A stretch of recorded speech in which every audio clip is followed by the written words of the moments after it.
Good morning, afternoon, good evening. How is everybody doing today? It's been a long time since we chatted, about 5 or 6 days. I just spent a nice 5 days in Chicago. We also spent some time in Milwaukee. Uh, so, my wife had her 40th birthday this past weekend, and she's been working hard doing two jobs the last 3 months. She wanted to get away, and I'm like, okay. And Chicago's our favorite destination. It's only 4 or 5 hours away, and there's a lot to do. And some people are of that ilk, like I want to go away to a cabin and do nothing. All that usually just means drink for most people, to be honest.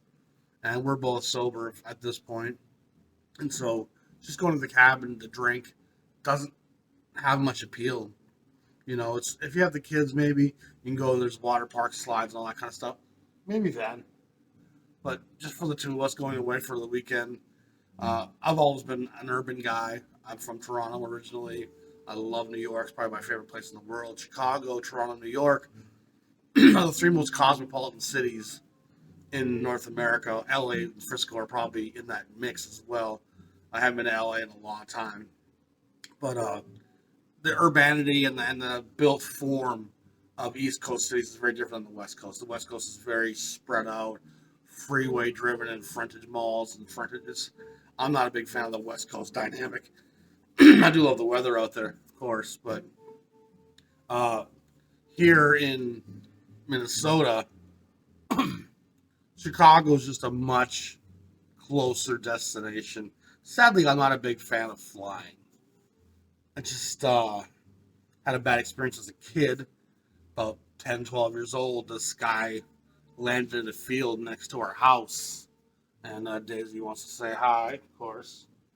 And he was like a farmer with a license to crop dust and that kind of stuff. And he offered to take me and my brothers up. I think Paul, and David, I think went for a ride with this guy. And he kind of barrel rolled it and kind of was trying to scare us a little bit. And my two younger brothers were shrieking with joy, and I was shrieking with not joy. I don't like roller coasters. I don't like anything where I feel G's moving my innards around. It's not my thing. And this guy scared the crap out of me, and I couldn't wait to get out of that plane. I don't think I've been in one since. And I think the paranoia it's kind of silly. I'm aware, but the anxiety I think I would feel looking forward to a vacation if I had to fly somewhere, I think it'd be tough for me. You know, uh, and I like to drive. I like to drive. I like to listen to music while I'm driving. I like to see the scenes change, the temperatures change, getting a feel for the spatial distances between places. But driving's not always that convenient, especially on old people's bones and backs. You don't feel quite the same you do traveling 6, 7, 8, 10 hours when you're near 50 that you do when you're 20. But so anyway, we drove to Chicago, and I'm going to share a bunch of photographs with you guys that I took of the trip of various things. We're going to cover 3 or 4 different record stores that I went to. We're going to talk about the records I found there, as well as some interesting things along the way that we gleaned and experienced. Chicago is a special city. It's a big part of the jazz narrative. It's the little sister to New York City in terms of its importance, and Chicago kind of fills that role in a lot of American history. It's called the second city for that reason. It's kind of always second. New York's always going to be that thing that's its own entity, its own universe. And no place in America or even the world really has New York in its gravitational pull. New York is the blackest hole on the planet. Everything kind of circles around New York in a way. You could say Tokyo and London, Paris. There's some other great alpha cities, no question. But New York's just kind of this omega. It's just an amazing cosmopolitan human experience and a human experiment. New York, and New York tackled a lot of the modern urban experience and the issues and problems that comes with that first. So a lot of great social innovation from dealing with tenements and poverty and homeless and hungry, healthcare. New York's been very much at the cutting edge of a lot of that stuff, and the integration of the varied human existence that exists in a place like New York. When you get wave after wave of immigration from just about everywhere, it creates new issues and problems, but it also creates new solutions and comfort and familiarity, and breeds uh, comfortable indifference to people who are not the same as myself. They're everywhere. I'm not uncomfortable around that anymore. And that's a very healthy thing that I think New York is the test dummy for. It's been that great experiment. And of course, cities like Chicago had to be in that wake and follow a lot of what New York's innovations were. And New York and Chicago were both very much 19th century cities as well as 20th century cities. And there's not really a lot of other places in America you could say that about. LA is not a 19th century city. LA is a 20th century city. Vegas is the second half of the 20th century. Phoenix City, those are late 20th century cities that kind of come into their own in that second half of the post-war 20th century. Vegas, San Diego, those cities, Phoenix, were small little outposts before the war, really. It's airplane travel that kind of cuts the distance, the railways to some degree, but the interstates were that next thing that really kind of expand the American expansion into the South and into the West to the degree that we have today, where the fastest growing parts of the country are always in the South and the West, putting a great drain on the Western water ecosystem, unfortunately. So anyway, Chicago's a great city. It's got a lot of great bones, from the L train, which is, just kind of an iconic sound, even, to the architecture of Chicago, along with New York. Those two places kind of designed and codified the skyscraper. So they're great places to understand that progress of architecture and how we minimize space by maximizing our regional footprint. And skyscrapers are a crazy innovation that the whole world's kind of embraced at this point. Even Europe now is kind of building them at a much different scale than they ever have before. They're not without their problems. It's an awful place to be in a fire, but they can be communities and villages of their own in a way, skyscrapers. So anyway, we got in the car last Thursday, I think it was, and we drove across Wisconsin, which, it's kind of America's Dairyland, and you get to drive through some of the Mississippi River Valley for a while near La Crosse, and it's beautiful rift. The river's carved away all the stuff, and it's called the Driftless area. It's a place where the Ice Age didn't come down there, and so all the weathering and erosion is millions of years old, and most of the surrounding countryside in Wisconsin and Minnesota was scraped fresh away 10,000 years ago as that last glaciation retreated. People don't realize that even the Great Lakes are 10,000 years old. There's a lot of geology here in the upper Midwest that's infantile. It's a baby. 10,000 years old. That's what most of these surfaces were created. But the driftless area, the glaciers didn't go there. And the difference in the weathering and the erosion, even the trees, it's a very different place. And you feel the difference almost immediately. And the Mississippi is carved down through millennia, these great valleys, and it's a cool spot. You really can feel the geology of the earth going through it. Wisconsin Dells is kind of an extension of that outside of Madison. Madison's a great little city that's kind of the capital of Wisconsin, and it's a college town basically, but it's a big city, 200,000 people or so. We went down to Rockford, met my wife's mom, my mother-in-law, had dinner with her, and we drove into Chicago. And we normally stay downtown in Chicago. We're downtown people. We like to be able to walk from our hotel room. But now that we're both sober, having that late night drink no longer was really as much of an aspect for us. And so we can still do the food thing, but we didn't feel like paying for parking downtown. Money's a little tighter now than usual. And parking downtown overnight, give me 75, 80, 100 bucks a night, which is just a little much sometimes. So we decided to stay out in the suburb. My wife booked a hotel out in the suburb, and we were going to hook up with my friend Scott Baldwin, who I know through jazz circles and YouTube and Facebook. Unfortunately, his wife had an issue and we couldn't meet up. But so we ended up getting a hotel near where he lives, up in a place called Deerfield, about 30 minutes north of downtown. Still Chicago, still very urban, but when Deerfield was kind of founded, it was more of a peripheral outpost city 100 years ago.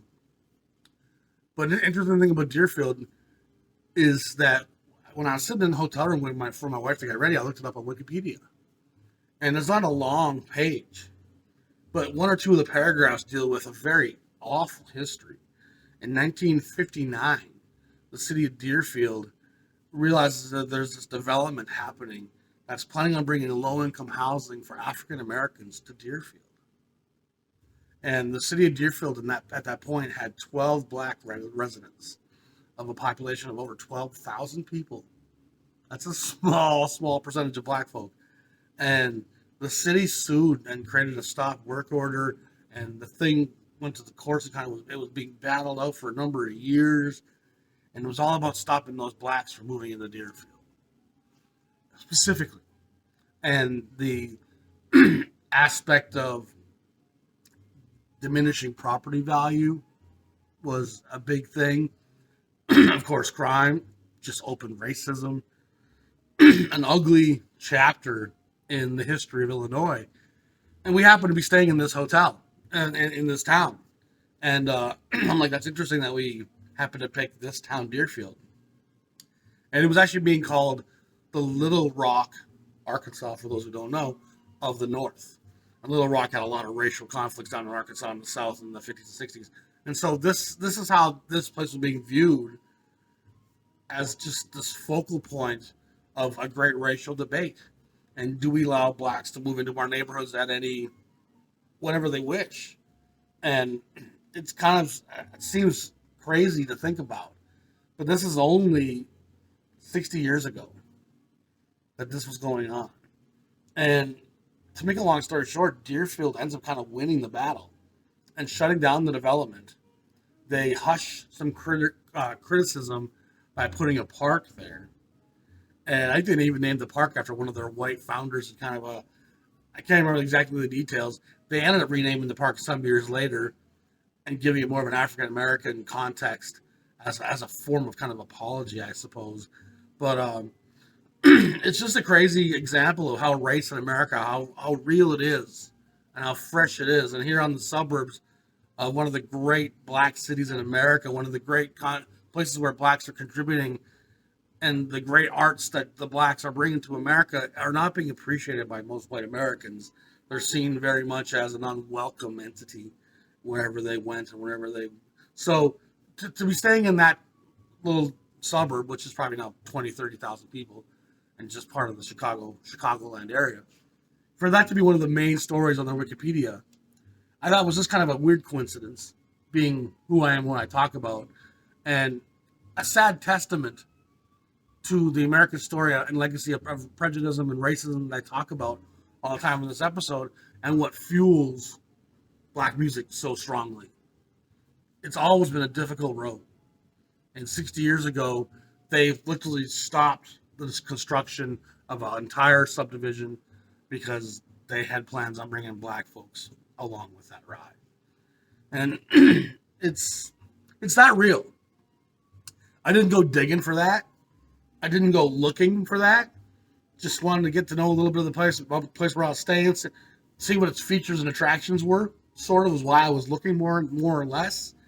And instead, I uncovered this nugget of American racism that is quite disgusting.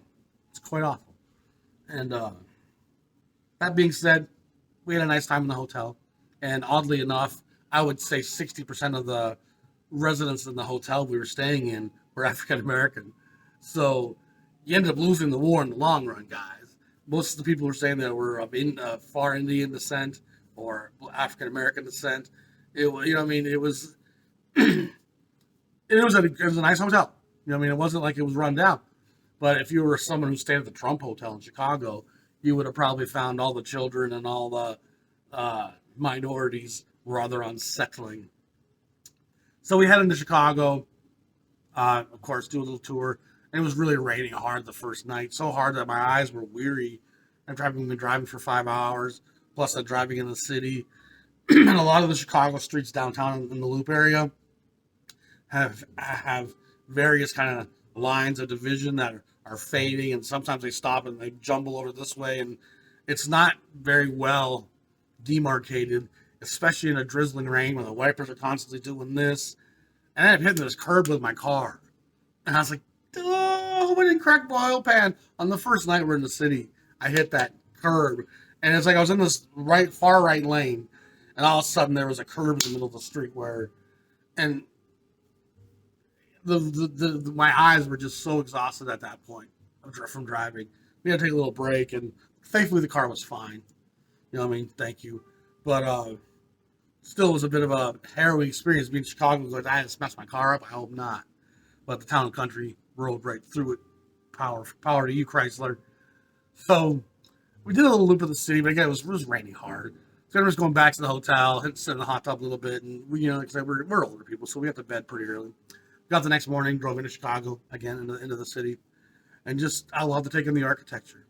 There's so many fantastic buildings, and the photos I'm going to share here with you guys, I'm just going to put up a lot of these photos of the city, and they've added a number of pretty impressive towers since I was here before the pandemic.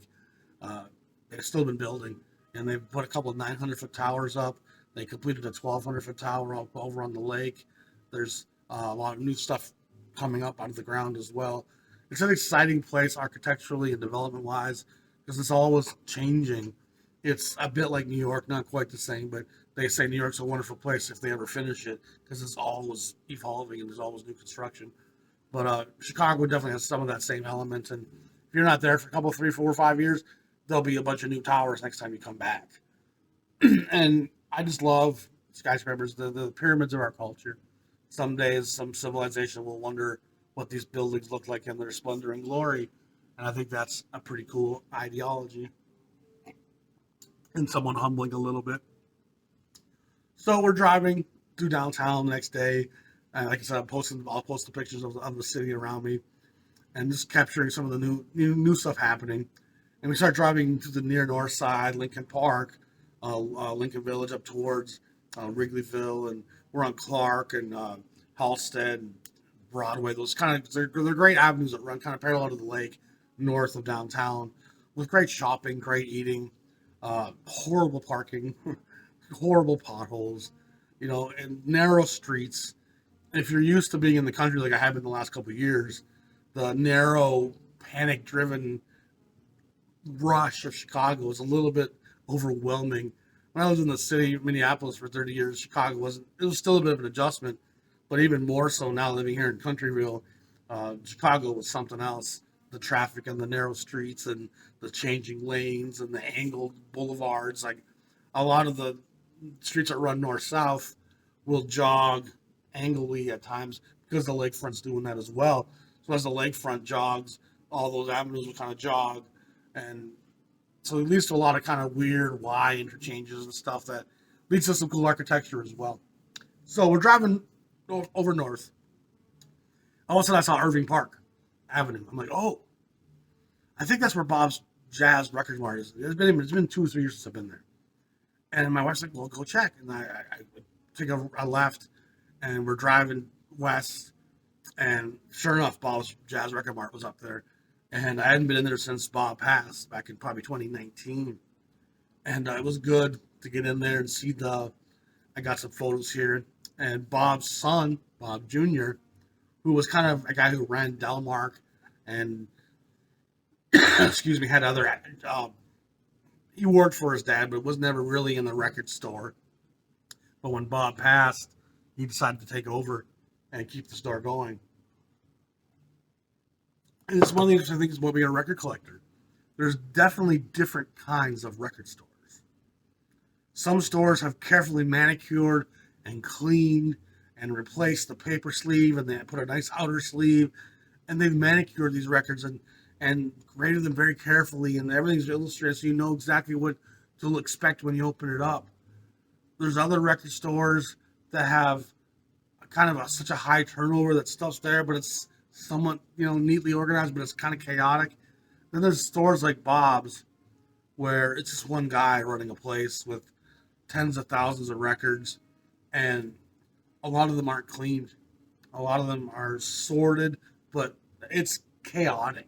It could use some organization. It makes my mind want to come in there and straighten all that stuff out. And it's still, you can find your way, but there's stuff on the floor, there's recent arrivals, and some of it's a space issue. but some of it's just kind of the way it's laid out. It's just a little chaotic and convoluted, and you can't really dig through all of it. I mean, I probably spent an hour in there. Thank you, my wife. On her birthday, she lets me spend an hour in there. But it's like I said, it's a bit of a overwhelming experience because you don't know where to start almost. It's not like, oh, I'm just gonna start at the letter A, and you got to kind of reach over a bunch of stuff even to get to the letter A, you know. And I'm not the shortest guy, and I'm a bit of a stout fella. So sometimes reaching over to get to that back shelf ain't always the easiest thing for my ass. But me and Bob had a great talk. We talked about his dad mostly, and just about jazz in general. And I told him about my channel, and I think he's going to subscribe to it. But it was great talking with you, Bob. If you do subscribe, I had a great time chatting with you. And I'm going to show you some of the stuff I found there. And the first thing I found when I went into Bob's that I was pretty excited about was this Al Cohn and Zoot Sims record.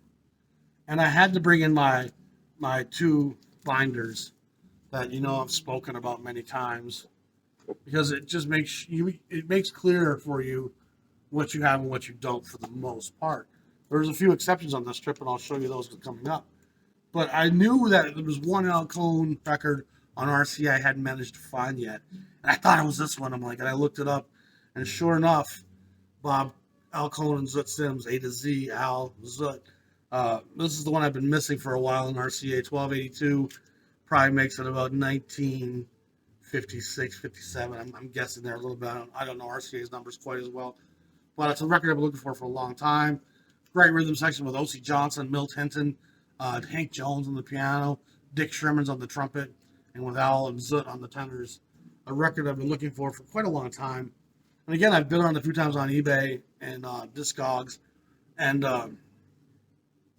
it's one of those records where I wasn't sure. I had to have the books. I wouldn't have known for sure if I'd have bought this and I had not had my binders with me. And if I'd have gotten home and not bought it, I'd have been like, that's the one I needed. Then I love to look through 10 inches. I'm a huge 10-inch guy, and I think they're really fun. I found this little bassy dance party record, House Party Series 2560. And these house party records on Columbia are always kind of a little saccharine, a little easier, more just accessible to white folks. I mean, just to be honest. That's what Columbia wanted. They wanted music for those two. See what I'm saying? That's not a couple of brothers and sisters. That's music for white folks. And that's what bassy, and that's what these house party 10 inches generally are. Ellington has some as well. And I've seen other artists as well on that series. Now, this is a cool title that I was excited to find. In part, mostly here. Salt City 5 is a fine New Orleans tradition revival group, which was happening in a lot of Riverside, Jubilee, some of these labels. There was all this New Orleans revival music going on in the 50s and 60s. And the Salt City 5 was a great example of that. And I have a couple of their records on the 12-inch format on Jubilee. But I'd seen this one when I did my research on Burt Goldblatt, the great album cover designer of the 1950s. His work as an album designer across the industry for all the labels he worked for, from Bethlehem to Roost to Jubilee to Storyville. His album covers are just iconic. And they really changed the template for what album covers and LP covers, period, were going to look like. They went very much from a simpler kind of just advertisement almost to being art. These birds have nothing to do with jazz per se, but we're up in the air about the Salt City 5, and he put those fantastic birds on there. And I saw this when I did my episode for the Burt Goldblatt episode I did about a year ago probably. And I also said if I found that album cover, I'd want to grab it, even though I think this is probably one of the 12 inches I got. Great cover, and I only paid like $5 for it. Old Jubilee label. Wonderful little piece that I was happy to add to my collection. Then like I said, this Vic Dickinson on the Vanguard label, another 10 little 10-inch here. Downbeat recommendation. Shad Collins, Edmund Hall, Sir Charles Thompson, the great pianist, is on this. The great bass player Walter Jones and Joe Jones. And with Ruby Braff making a guest trumpet appearance. Some serious players from the late swing or New Orleans tradition sound, kind of. It's a nice septet. I've heard some of Vic Dickinson's other stuff. I've not listened to any of these records yet, by the way. We just got home, kind of unpacked, and So I'm just kind of sharing with you before I even had a chance to listen to him. But I do know him pretty well. Cool little find. Again, it wasn't too expensive. And that's kind of the cool thing about looking for some of those in between artists is they will come more affordably. Now the big thing that I found here, well, I'll show you this first, is this is Pacific Records, one of their label compilations, Ballads for Backgrounds. And it's actually what I'm playing behind us here. And Pacific does quite a lot of, I think there's a 500 sequence, quite a lot of LPs where they're doing kind of label compilations and stuff. A lot of them are kind of themed. This would be the blues. This would be kind of soulful. This would be ballads. And great cover. And Ballads for Backgrounds, it's something I'll always want to play. So I picked this up. Again, it wasn't that expensive. And then lastly, this is one of the true pieces I've been looking for a number of years, actually. And it's always been well out of my reach financially when I've found one. On Discogs, I've been watching for it for probably over a year, and I get alerts when it shows up. It mostly shows up in Europe, and it's often $300-400, sometimes 150. But you add shipping on top of that right now. It just wasn't something I had the money to do at this point. And even when I had more money coming in, I rarely spend that much for a record. Hardly never. I think the most I've ever spent was 180 on a really rare Savoy to kind of finish off a sequence. That Dizzy Reese record, I think, was probably one of the most expensive records I bought. But I've been looking for this for quite a long time. I have most of the first 100 contemporary records. And we're talking about Teddy Edwards right now. And Teddy Edwards has a number of great records on contemporary. Yeah, I don't think this one was reissued as an OJC, and the other ones all were, which makes them more available because there's OJC pressings, which are pretty affordable. It keeps the price of the originals from being too expensive because those OJCs are there. This one, Good Gravy, I don't think was ever an OJC, and so it was always out of really rare, hard to find. I've been looking for it for a long time. I'm a big Teddy Edwards guy. He was a part of the West Coast scene with guys like Dexter Gordon and Wardell Gray on Central Avenue. Just a great player. A lot of fun in his sound and tone. And obviously it's got some water damage up near the top. Same with on the back side. I don't even want to pull it out of the sleeve again.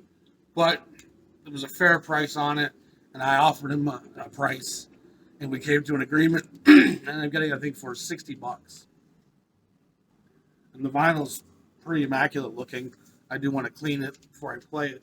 But this was the piece that I really wanted to get to kind of finish off my Teddy Edwards discography from the 50s and 60s, but also because it's almost going to finish off my first 100 contemporary records. And the other pieces I'm missing are kind of easy to find, Andre Previn, Shelly Man records that have been out there, but I haven't got those last few because I wanted to get this one first. And I haven't been buying records in 6 months since I lost that last DJ job. It's been 6 months. And so this is the first records I bought in 6 months. So I finally found Teddy Charles, Good Gravy, a little bit of water damage, but I don't really mind. It allowed me to get it for a price I could afford. Looking forward to playing this one. And that wraps up my time at Bob's. Great guy. It was nice to meet you, Bob. And great selection of stuff. And it's probably the one store out of all the places I stopped where I'd like to have a full day. Sit there, just dig and pull and look through things. And but again, you'll find records at Bob's, pull them out, and there'll be mold on the record. And that can actually be an asset to you because it can look dirty and look like it's not as valuable as something that's been cleaned and immaculate looking. And sometimes mold will clean right off. You get home and get a good record for a good price because it was never cleaned and they didn't really know what condition it was in. And I'm sure Bob, being running it by himself, doesn't have time to go through and clean every record. They put paper sleeves in every record. They put plastic sleeves in every record. And so a lot of it's there, the condition it came in. And I pulled a lot of stuff out of a lot of sections that was kind of rough condition-wise. Some of it was even pretty beat up that wouldn't make it on a lot of the store shelves, but it was priced accordingly.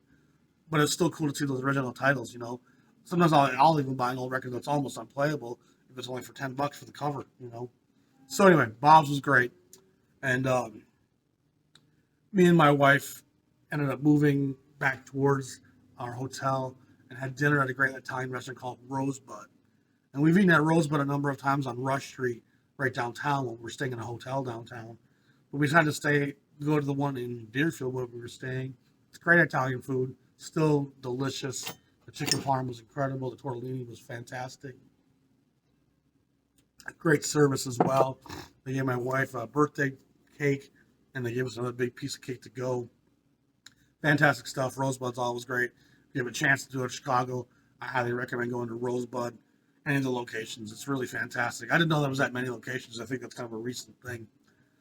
So we go back to the hotel, and kind of sleep off all that food. Wake up the next day, head back into Chicago. First of all, we stopped at a mall, and we bought my wife a few birthday presents. Went to the Vicky's Secret, got her a nice little pink outfit, jumpsuit, and sweatpant thing. And we went to Bath and Body Works. Yeah, Bath and Body Works. We got her a bunch of smelly good scents, body washes, and body creams, and all that stuff. Which is not something we really do when we go to Chicago. We rarely shop in the chain malls. I haven't been in a mall in years. But it was kind of nice. It was her birthday, so, we bought her some nice new things. That was, every gal likes to be pampered a little bit sometimes. And that mall was on the way from Deerfield back into Chicago. So I kind of zoomed over into Evanston, and we jump on Lakeshore Drive, and I take Lakeshore Drive back into downtown Chicago. And there's some great photos of Lakeshore Drive here. It's a wonderful, not really a freeway, but kind of a freeway. It's like a 4-6 lane road that runs between all the marinas and the water. And Lake Michigan's a massive lake that looks like an ocean if you're unfamiliar with it. And it's the same lake that is in Milwaukee. It's the same lake that's in Green Bay. It goes for hundreds of miles. It's a massive, massive body of water. And so it can look pretty cold and unforgiving when those waves are coming crashing in. And all those condos that line that waterfront, they must be pretty drafty in Chicago winters. It's the windy city after all, and the wind does whip off that lake sometimes. For the most part, though, we're on the west side of the lake, so the weather's going to be moving into the lake, not off the lake. But again, beautiful architecture. Some of the new towers you see really sticking out are fantastic. Then we eventually worked our way around the loop and came out on Milwaukee Avenue, which is on the west side of downtown at an angle, and it kind of runs over under the freeway 94 and turns into a lovely little neighborhood called Wicker Park. And Wicker Park's kind of this little, not high end, but it's like college kid, frat kid, mixed living, like a real mix of humanity lives in Wicker Park. But it's got a great strip of shopping and retail along Milwaukee Avenue. Great restaurants and food, fantastic, just a lot of culture. And it's not like, there's some obvious chain stores in there, but some of those actually seem to have been weeded out. And it's just a lot of independent restaurants, independent bars, salons, tattoo shops, record stores, including one of my favorite record stores in the world, the great Reckless Records. The lovely Hand. You see that hand on a street sign, there's a good record store in there. I love Reckless Records going back to the 90s. I've been to Chicago 50 times probably. I love Chicago. And going back to the 90s, they have 3 locations. Sometimes I think they maybe had 4 at one point. But I've always kind of shopped at their stores. They have this great system where they have these stickers on the records that peel off real easy, thankfully. And they lower the price the longer stuff stays in the store. So when you're a guy like me looking for kind of rarer titles, the in-between the crack jazz artists, a lot of that stuff's going to sit in the shelves for some degree and get marked down. And I found a lot of great stuff in there for under $10. I love Reckless Records for that reason alone. I bought a lot of my great original Bob Dylan records in the 90s at Reckless Records in Chicago. My Blonde on Blonde, my Bringing It All Back Home, The Times They Are Changing. I think Freewheelin', Bob Dylan. I got all those records in Chicago at Reckless Records 30 years ago. So it's been part of my life for a long time, Reckless Records. I found it before Bob's Jazz Record Mart. I found it before Dusty Groove. Reckless was kind of one of the first places I really kind of fell in love with in Chicago. And I walk in, and I get recognized right away as being the Jazz Shepherd. by one of the great staff members in there by the name of Ben. Ben, it was great to chat with you, and me and Ben had a wonderful conversation. Knowledgeable guy, a passionate guy. We talked about history. He's obviously watched the channel uh, numerous episodes from the sounds of it. He certainly seemed to know who I was and what I was about. And it was wonderful to be recognized, I'll be honest. I've been recognized a lot regionally, more as a DJ from what I've done DJing in the upper Midwest. But to be recognized as the jazz chopper, it's only happened a few times for me. And it's the first time it's happened in a place like Chicago. I guess in a record store, that's not too surprising, but it was still cool. And I certainly got somewhat of a red carpet treatment. He introduced me to the managers, and everyone was super kind and super helpful. And unfortunately, this time around, the jazz section was fairly picked over, and there was some great titles that I had, of course. And one of the things I really learned on this trip that was a real eye opener for me, and it wasn't so obvious at Bob's, but at Reckless and at Dusty, and when I went to the store in Milwaukee, which we'll talk about in a little bit, I really became aware of how dominating these sections have become by modern reissues. And that's a recent development. And I kind of have followed someone online, but I've done most of my shopping online the last 4 years. I haven't shopped in person a lot, hardly at all, really.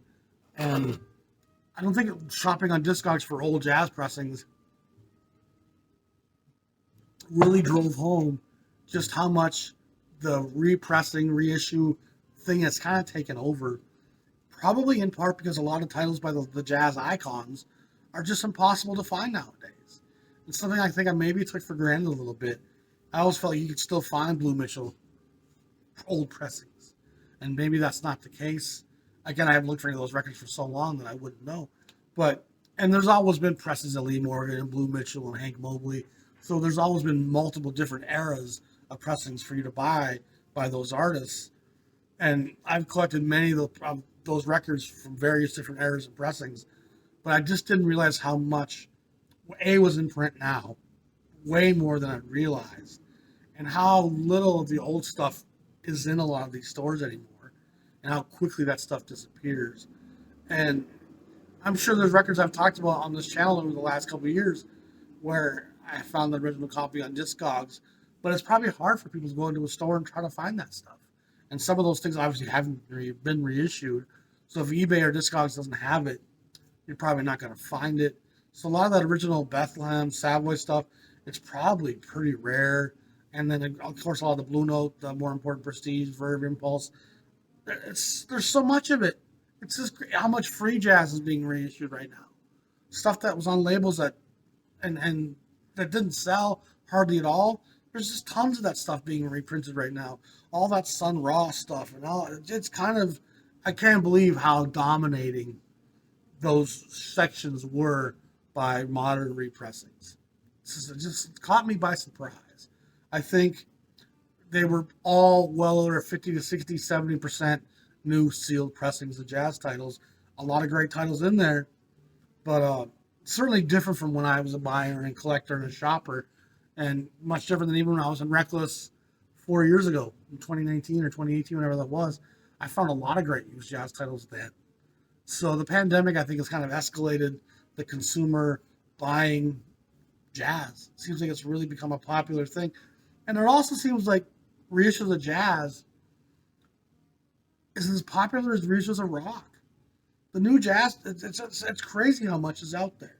So anyway, that was something that was kind of eye-opening to me and probably makes me want to talk about new pressings a little bit more. Not to talk about the pressings, but just to talk about the music that's available that people can go and buy. So since there's so much of that out there now, I need to probably try to help steer people to, oh, that's a great record. It's available. You should buy that.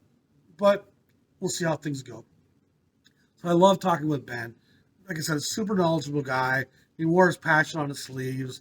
He was masked through most of it, but just, the kind of person that you really like to get to know. We probably could have talked for hours. We probably could have talked for hours. And I just want to say thank you to you guys for the great, they gave me a t-shirt even. So I'm happy to wear this here on the channel. if you're in Chicago, you got to check out Reckless Records. You just got to do it. There's 3 locations. One's downtown, one's on the north side, one's kind of on the west side of Milwaukee Avenue. And it's a pretty high volume place. They have movies and DVDs and cassettes and CDs. So there's a lot of stuff going on, a lot of activity. But it's really a great record store chain. And kudos to you guys for doing what you guys do. You guys do a great job. It's fantastic. And then Ben, of course, gave me a record, which was really cool. I found some great stuff, which I'm going to show you here. But he gave me this Micaiah McCraven. It's a cool looking record. I haven't listened to it yet. Universal Beings on the International Anthem label. And I guess there's quite a large discography of this stuff.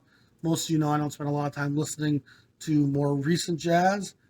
But this came highly recommended. And I'm going to dig through this, and I will let people know what this is about when I have the chance to get through it. I am working a part-time job right now for my brother, and I'm going to the gym 3 days a week, down 11 pounds. But I don't have as much time to listen to records as I normally do. But thank you for this, Ben. The t-shirt, the record. I look forward to reviewing this and letting everybody know what I think of it. But I also found some other great used titles when I was in there. And again, some of these prices are just incredible. An old Teddy Wilson trio on one side, I think it's from Newport, yep. And on the other side, it's got Jerry Mulligan Quartet with the great Bobby Brookmeyer, and on the Verve label. And just a record that normally goes $15-20. I found it for $6. 82.35 it looks like. So another nice piece of filler for my Verve discography. It's such a massive discography, Verve, 800 titles strong, not including the other sequences. That's just the 8,000 sequence. I found a really cool Chubby Takes Over by Chubby Jackson on Everest. I think I've seen Scott Baldwin post this one before. Chubby was a great bass player, worked a lot in the swing era with guys like Woody Herman, and I'm pretty sure that's actually Woody Herman right there. Not positive. It's not Stan Kenton, I know that. But he was a great bass player in a lot of those great swing bands. And then he led his own band for a while in the 50s that was actually pretty cutting edge. A lot of modern players and great compositions. Pretty exciting stuff. Then I found this cool Gene Ammons title. And Ammons was mostly a Prestige guy. He does have a few things that come out on Argo with Sonny Stitt. And there was actually some lawsuit between Prestige and Argo Cadet over some of his work. And I'd never come across this one before. I thought it was a reissue of something I already had. But when I found it, I did a little research. And it's actually mostly from 78s, from the late 40s, early 50s. It was kind of R&B, proto-jazz, early days as a young player. And I decided to go through that on the Chess label. And again, he was on Argo off and on with Sonny Stitt mostly. But cool Chess title of early Ammons 78 work. I'm looking forward to going through that. Beautiful cover. And again, a great price. It was $15, and I think he gave me a little discount on that even. Then I found a Riverside title I don't have. And those of you who watch the channel for a long time know I have the entire Riverside discography with the exception of a few of these. And these are the New Orleans Living Legend, Chicago Living Legend, Roots Traditional Player record series that they spliced in with the original 3-400 series. They should have really had their own sequence. They have their own covers design. They're really a different sounding set of records. Like they're all trad, traditional stuff. It was stuff that they were trying to document these guys before they passed away. A lot of these guys were later in their life and were kind of forgotten, and they did a great job of reviving some of these artists. Jim Robinson here plays spirituals and the blues, and this stuff kind of will go between jazz, gospel, and the blues often. Piece I never had. And these are actually kind of complicated because they all look so similar with the similar photographs and color bands and the fonts that you often don't know if you have them. So if you don't have the binders with you, you don't know if you have it for sure. And this is one I needed, so I was happy to pick that up. A record that my friend Jean-Michel talked about many times was Something for Lester by Ray Brown with Cedar Walden and Elvin Jones. And I bought this because he told me this was fantastic. I look forward to going through it. I don't buy a lot of stuff from this vintage from '78 on Contemporary, but I'm a big Ray Brown fan, and certainly Jean Michel says it's great. It's going to be fantastic. Probably the coolest thing I found was this blue Leicester, and I was really unsure if I had it because a lot of these Savoys have multiple covers, and I'm like, I don't think I have this cover. I know I have the records, I have the whole sequence at this point, but I wasn't sure if I had this cover. And if I didn't have this cover, that means this was going to be the original version, original pressing of this Lester Young. And I waffled on it. And I got home, and just so you know, Ben, I didn't have it. I had the second title covered. And there's a numerous Savoys like this where I've collected both covers. Usually because I had the old one first, or the later one first, then I found the old one. Don't really buy the later ones if I have the old one already. But like I said, a lot of these have multiple covers.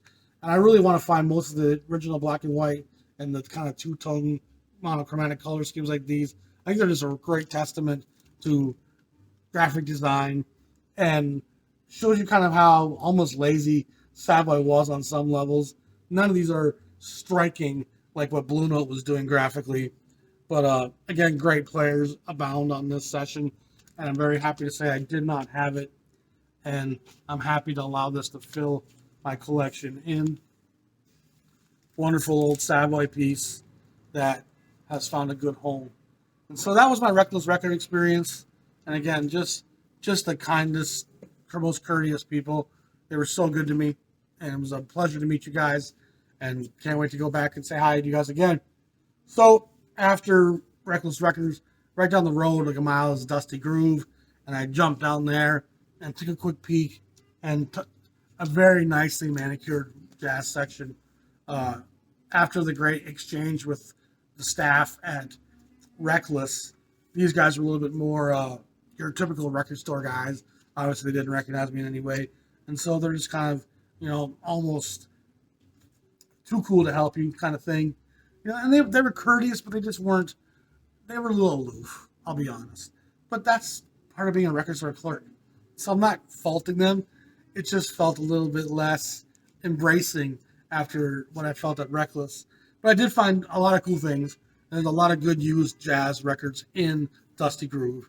And a great collection of modern repressings as well. And a huge jazz section. It's a really nicely manicured section. So again, Reckless and Dusty, these were all well manicured, well cleaned, carefully graded.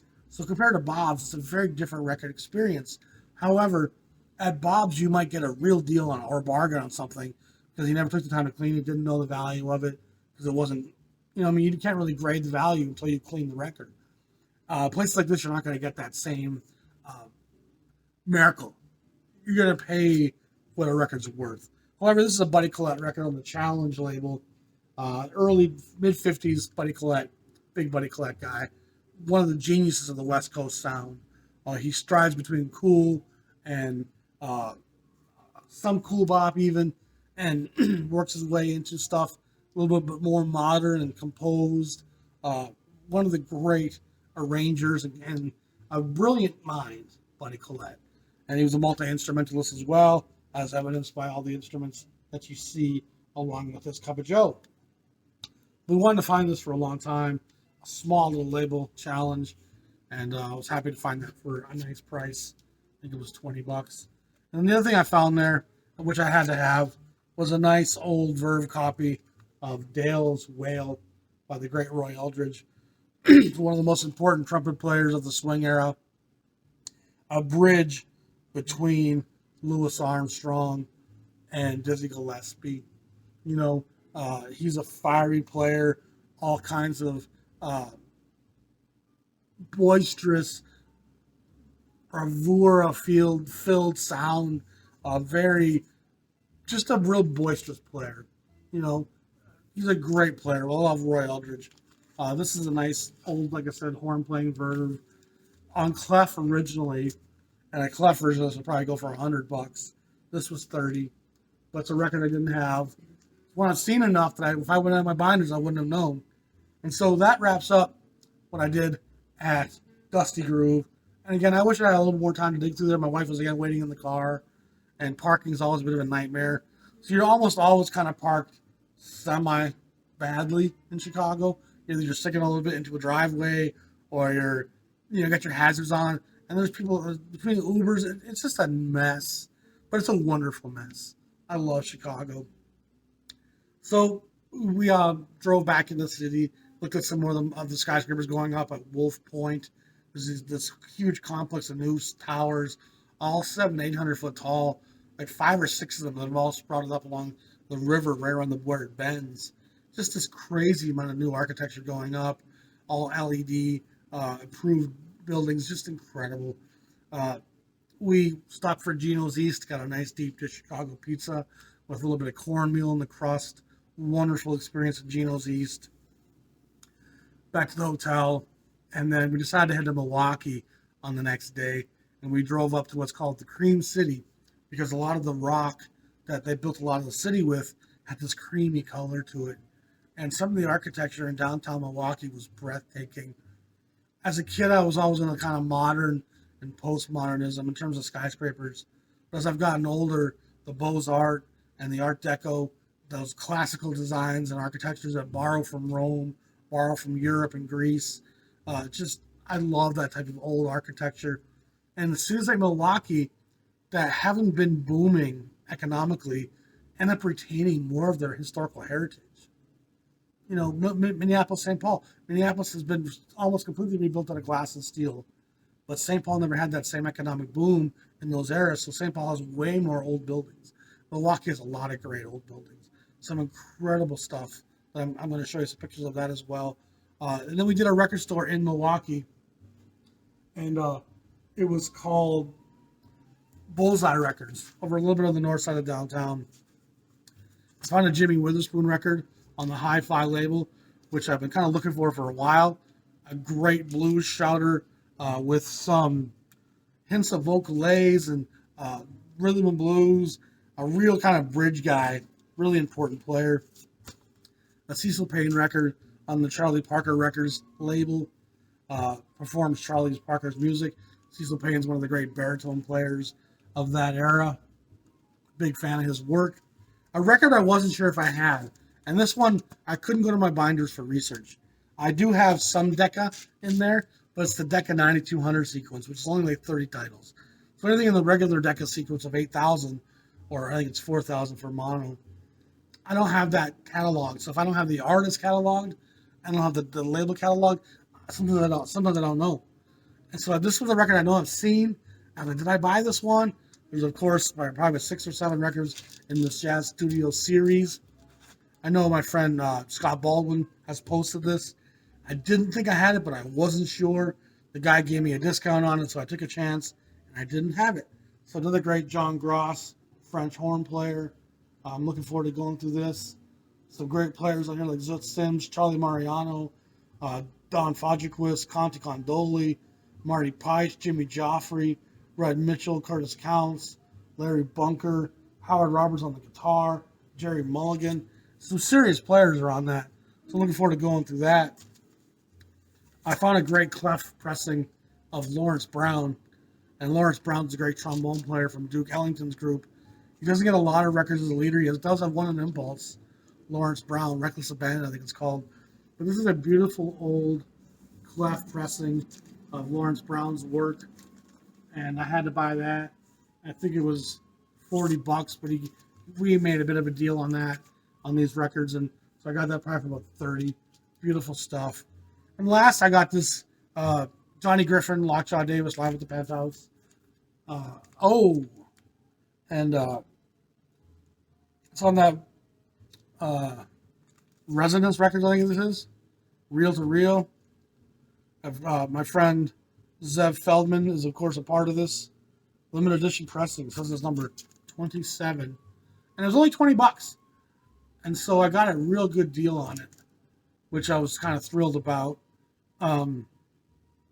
Eddie Lockjaw with Johnny Griffin, with Horace Parlan on the piano, Buddy Catlin on the bass, and Art Taylor on the drums. So it's an incredible group.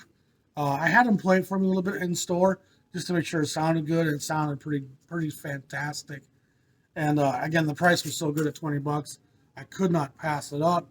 Strangely enough, when I opened this up when I got home, there was a sleeve. This sleeve that's on this was inside, folded up.